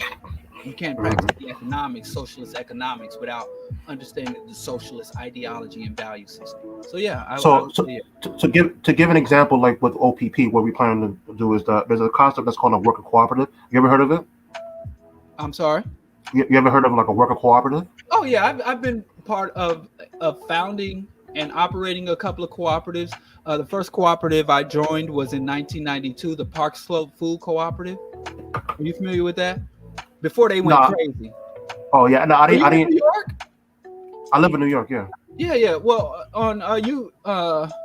in Queens, on Union Street in Park Slope. They have one of the largest food cooperatives in the country. I was a part of that cooperative from 92 into the 2000s, well over 10 years. I'm just saying all that to say I'm very familiar with the cooperative. Yeah. So that's going to be like the primary business model that we're going to use as an economic vehicle to be able, as an alternative to capitalism, so that we can have workers be able to collectively own the businesses that they're working in, and then also govern it, and then also be able to share in the equity that's being developed. So that's kind of the model that we're going to be doing with what we're using. That's an element of socialism where we're going to be using with the worker cooperatives. Wonderful. Okay, yeah. We're going to have to wrap up now soon. So can you give some information? And I really look forward to continue to cooperate the conversation, because we're going to be working on developing worker-owned cooperatives here as well in Chicago, and so So I could just to give a rundown with the agenda that we're planning to do with the Original People's Party. We're going to be doing worker cooperatives where we're going to be able to use that as I said before, as an alternative model to capitalism, where we can collectively own the businesses.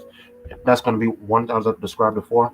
Number two, we're going to be developing something that's called an effort project, where we're going to be developing manufacturing machineries and stuff like that, where we're able to produce the output that we're either consuming for commercial purposes or defensive purposes and stuff like that. So that's going to be the purpose for the infra project. And then third is going to be the developing our monetary system to be able to finance all of these activities.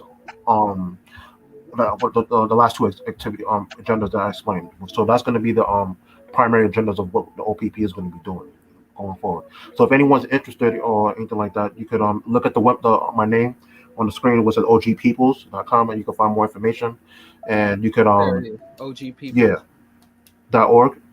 You could find more information on it, and you could join, and then I'll follow up and do a presentation, because I'm going to do a presentation for new members who's interested and stuff like that. So that's going to be the thing.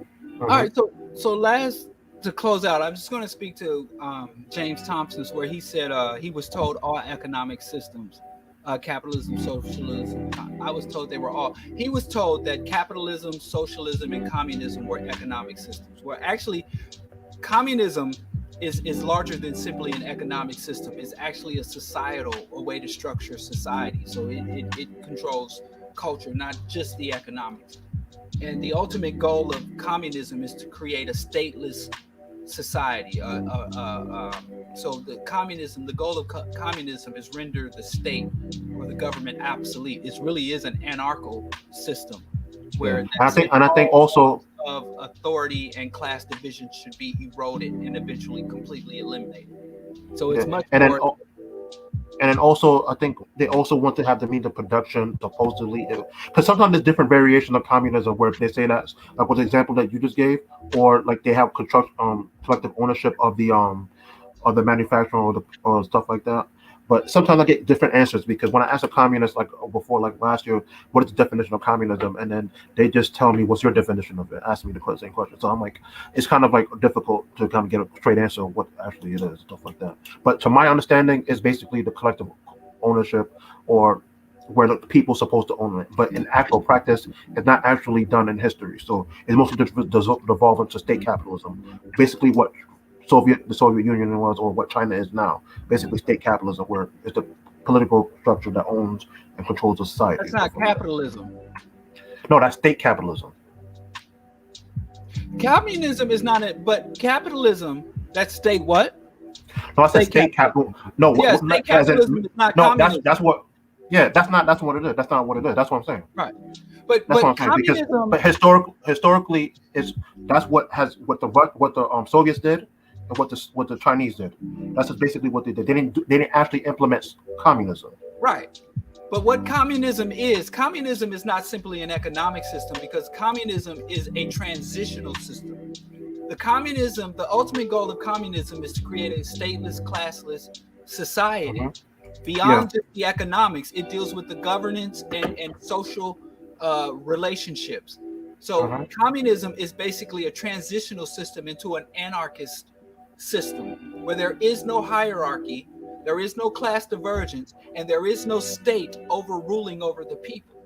It's more of a utopian idea. The reality is capitalism is also not an economic system. It is an extraction system. It is understood by most economists that all economies are socialist. All modern economies is socialist. Socialism is nothing more than the collective work of the people. The U.S. economy is socialist. When you go to work, you're told to work with other people, to cooperate with other people. These companies all work and cooperate within the economic system. But what capitalism allows for is the extirpation of the work of the collective. So all the economies are socialist. There's a book, Michael Parenti talks about, the political scientist talks about socialism for the rich and capitalism for the many.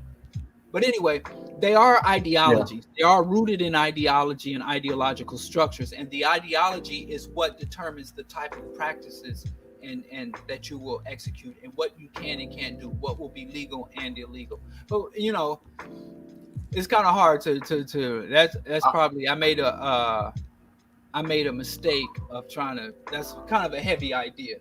Yeah, I wish we had time, because I kind of disagreed on the idea of like socialism. We were kind of like more on socialism, stuff like that. Yeah, I don't think we socialism. Well, I know not the definition of it. It's that the fact that the world's economy run on socialism. I don't agree with that. Yeah, they do. Yeah. They absolutely do. I disagree on that. Okay, do we have time? Answer me this. Name a multinational corporation that is able to endure or survive with major state government inputs. Name an industry. Name one industry in the United States that can survive without government inputs. Yeah, but that's not the socialism. Please, that is what socialism is. No, see, here's the thing. Yeah, that is what socialism is. The thing is that capitalism is nothing more than a socialistic system that has a parasite on it. So you have a socialistic system where you have all these people coordinating, cooperating, sharing, and working together. And then you have this parasite put on top that all the collective, name a source of wealth in the United States that was not collectively produced. Yeah, but the disagreement what I have is that infrastructure in the United States that was not collectively constructed and overseen by the state. Yeah, but the difference what I'm saying is that those corporations that you're talking about, the workers produce those things, but they don't own.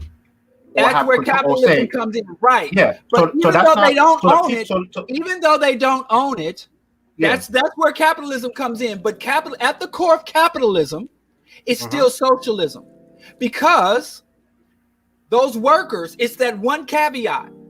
So all wealth is socialistically, collectively, cooperatively produced. But the dispersal is capitalistic. The production is socialistic.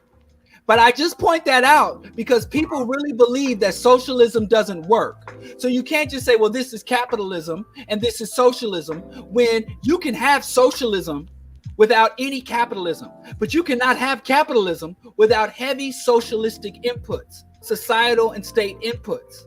Yeah. I just say that because our communities are so indoctrinated to think we won't survive. If we lose capitalism, we'll all die in starvation and poverty. If we didn't have Jeff Bezos, then Amazon would collapse. But Jeff Bezos does literally fucking nothing. He doesn't package. He doesn't produce. He doesn't distribute. He don't drive them fucking trucks. He don't load them fucking boxes. Why does Jeff Bezos get all the fucking money?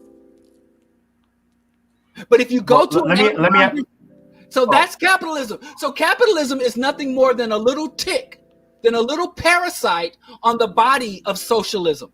When a living creature, like your body is an ecosystem. You have trillions of cells in your body, and those trillions of cells make up various systems.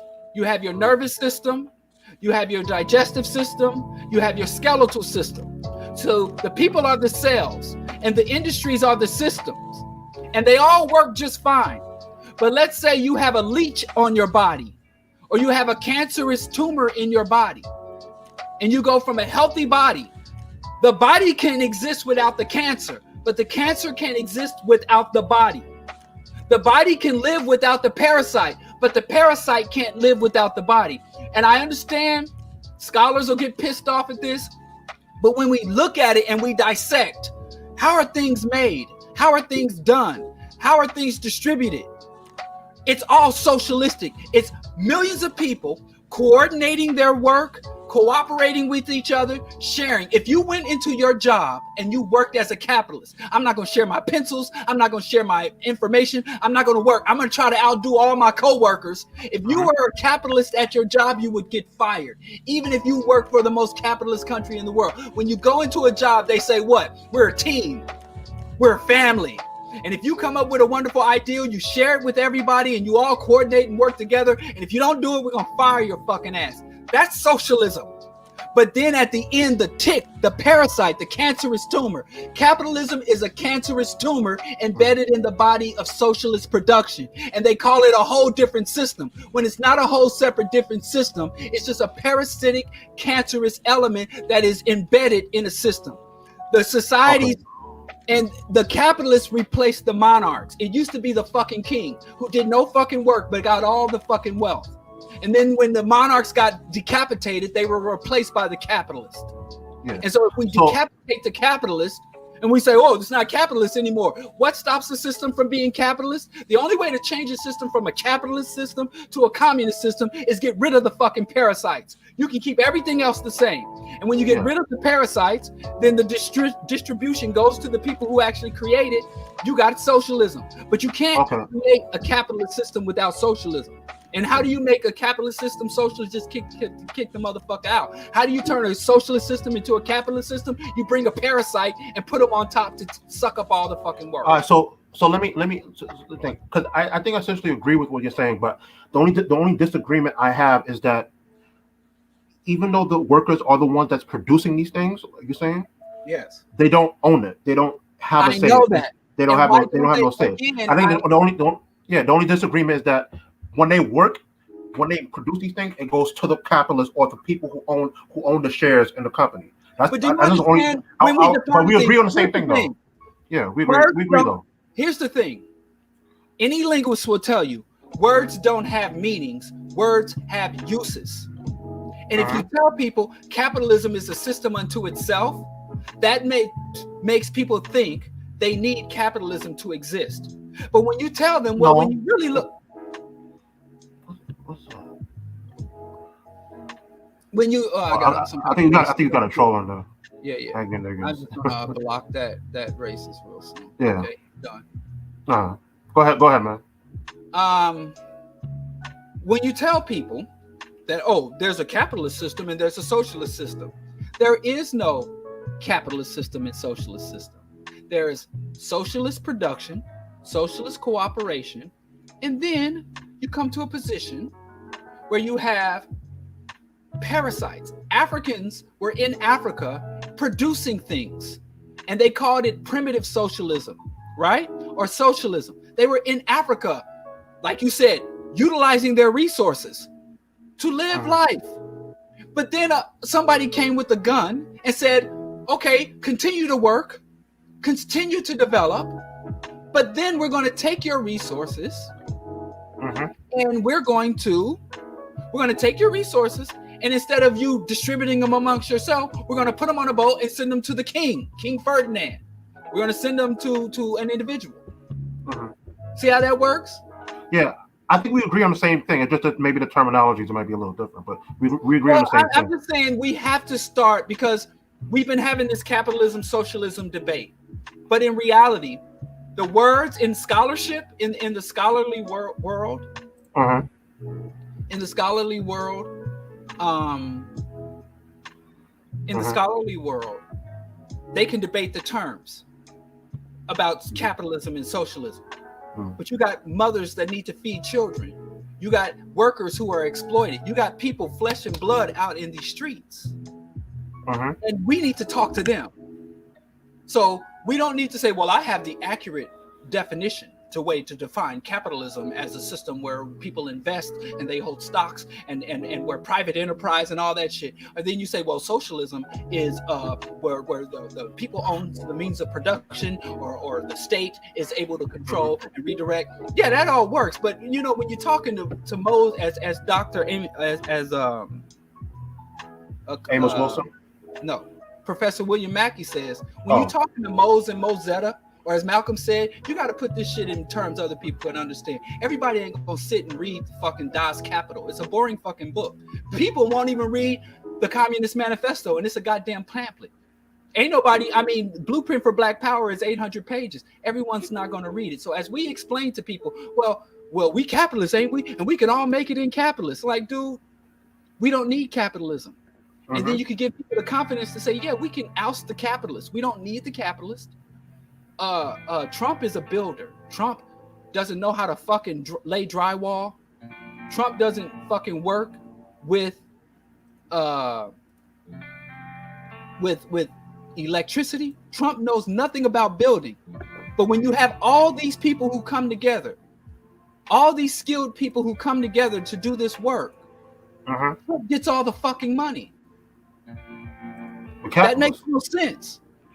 And that's what capitalism really is. It wasn't because Trump was a wise investor and he was a hard-working man that had a great idea. Trump is just a parasite. Elon Musk is just a parasite. He's not a great inventor. He ain't invented shit. True. So that's what I'm saying. As you go on, if you're developing cooperatives, if you sit and just tell black folks, well, the means of production, ownerships, and distribution of resources and means of production, then I'm like, what? It's going to sound alien. I'm wrapping up. Yeah, but I'm gonna show you what I mean. Like when we develop those machines, they're gonna see how when they're actively working and they're actively producing these things, they're gonna see the benefit of it being able to have control over those things and being able to produce those things. But I agree with what you're saying. I'm not disagreeing with you at all. I agree with you. It's just the terminology. Maybe we may not agree or whatever. But essentially, what you're saying is the same thing we agree on, though. Right. Yeah. But I can't stay too long because maybe I love. Oh, yeah, I'm wrapping up too. I gotta go to work. I gotta go to work in the morning. But yeah. Shout out to Deshawn, OPP. Yeah. You can join Original us like People's Party. You can reach and continue the conversation and learn about his efforts at ogpeoples.org. This is BroDiallo broadcast. Thank you for joining in. Thank you for the questions. Sorry about the trolls and yeah, I see some trolls in there, man. Yeah, but it happens. Hassan Piker, like I heard of him before. I don't know him. Nah, he probably not real, anyways. Yeah. But yeah, I thank you, Diallo, man. It was good. Button on fleek. Anyway, so you have a good evening. Good night to everyone. Man. And I'll be posting tomorrow Black on Black violence, the psychodynamics of Black self-annihilation in service to white domination. That will be live tomorrow. So like, share, subscribe, get the word out. Peace and good night, everybody. Peace and Black power. Good night, everyone.